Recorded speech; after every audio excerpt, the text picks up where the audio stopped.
નમસ્કાર.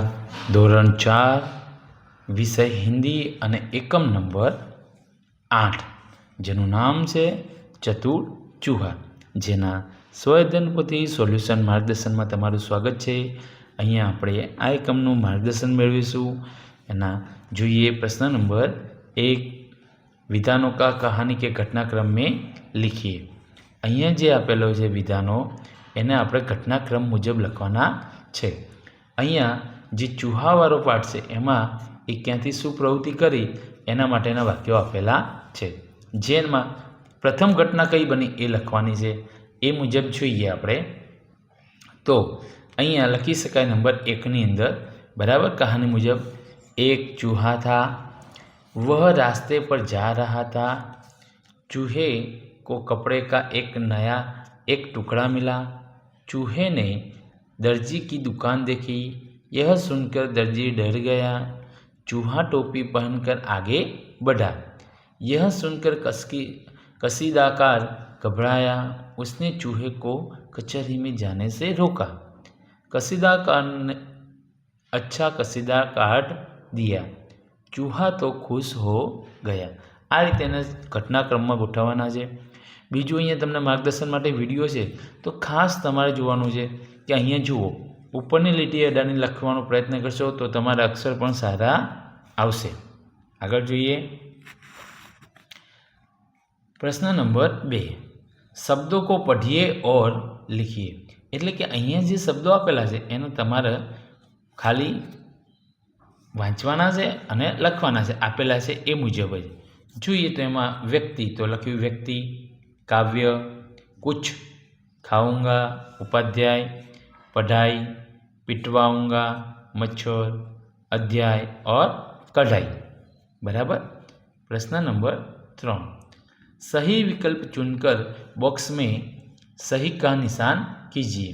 तो एमा नंबर 1, सिपाही शब्द का अर्थ क्या होता है? तो के सैनिक. बराबर. नंबर 2, यह कौन बोल रहा है? वाक्य कौन बोलता है? दर्जी. गलत शब्द चुनिए, खुश. बराबर. त्यार पछी नंबर 4, गलत जोड़ पहचानिए. तो गलत जोड़नी अंदर कैंची, कैच और सुई धागे से कपड़े पर बेल बूटा बनाने वाले को क्या कहते हैं? कसीदाकार. बराबर. आगे देखते हैं प्रश्न नंबर 4, प्रश्नों के उत्तर लिखिए. जिसमें नंबर 1,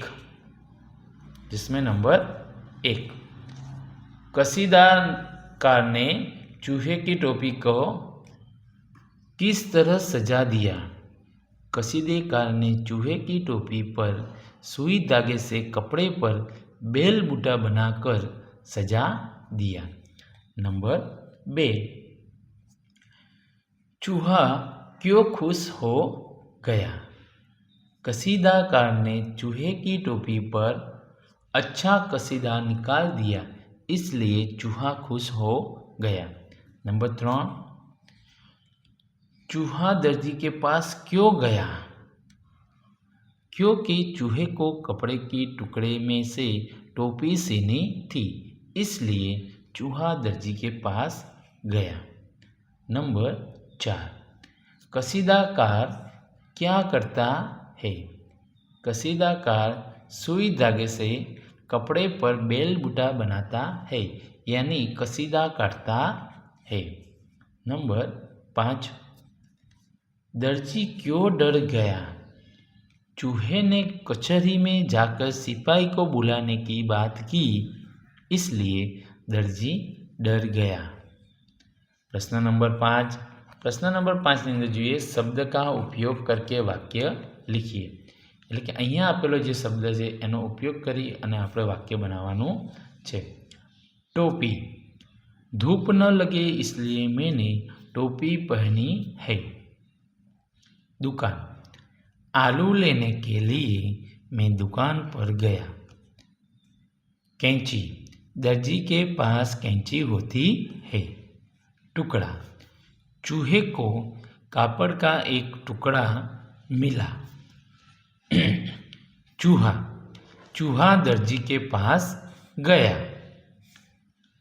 प्रश्न नंबर 6, अपने दोस्त या अभिभावक के सामने निम्नलिखित अभिनय कीजिए।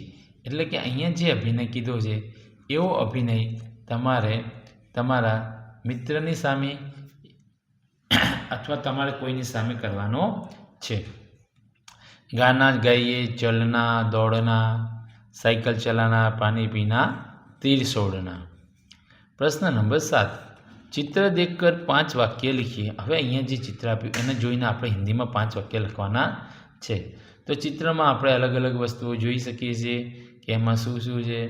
તો કે એક તાલાબનું ચિત્ર હોય એવું જણાઈ રહ્યું છે અને એની અંદર બતક છે, આ બગલો છે, આ પતંગિયા છે, ચકલી માળો છે, આ ઝાડ છે, બધી જ અલગ અલગ વસ્તુઓ જોવા મળી રહી છે। એના અંદર માછલીઓ પણ તરી રહી છે। જોઈએ વીછી પણ જોઈ રહ્યા છીએ। તો ચિત્રની અંદર લખવું હોય તો આપણે લખી શકીએ આ મુજબ નમૂના રૂપ તમને આપેલું છે कि यह चित्र में एक तालाब दिख रहा है। तालाब में एक बतख और उनके 2 बच्चे तैर रहे हैं। एक बगुला मेढक के बच्चे को चांच में पकड़कर खड़ा हुआ दिखाई दे रहा है। किनारे पर एक मेढक दिख रहा है, मानो कि वह बगले को उसके बच्चे को छोड़ देने के लिए कहता हो। तालाब में कई सारी मछलियाँ तैर रही है। तालाब के किनारे कई पेड़ दिख रहे हैं और कई सारी तितलियाँ उड़ रही है। અહીંયા આ એકમનું સ્વઅધ્યયન પોથી સોલ્યુશન માર્ગદર્શન પૂર્ણ થાય છે। આવા જ માર્ગદર્શનપૂર્ણ વિડીયો મેળવવા માટે અને અમારી સાથે જોડાયેલા રહેવા માટે અમારી ચેનલને આજે જ સબસ્ક્રાઈબ કરો, લાઈક કરો અને શેર કરો। આવજો।